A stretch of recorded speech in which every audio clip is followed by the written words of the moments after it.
হেই viewers, কেমন আছো তোমরা সবাই? আশা করি সবাই খুব ভালো আছো আর আমিও খুব ভালো আছি। তো আজকে মুম্বাই ভ্রমণের তৃতীয় দিন।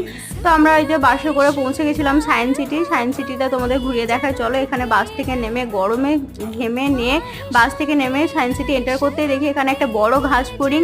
তো পুরাই অবাক।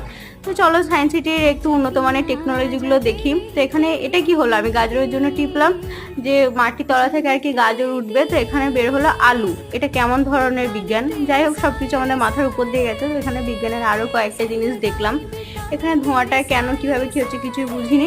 পরে আমার বিয়ের জন্য আমি এখানে মনের সুখেতে বাঁশি বাজাচ্ছিলাম। বাঁশি বাজানোর পর আমরা 11D শো দেখার জন্য চলে গেছিলাম। এখানে এন্টার করার পর হচ্ছে আমাদের কালো চশমা পরে বসিয়ে দিয়েছিল যে শোটা শুরু হওয়ার জন্য।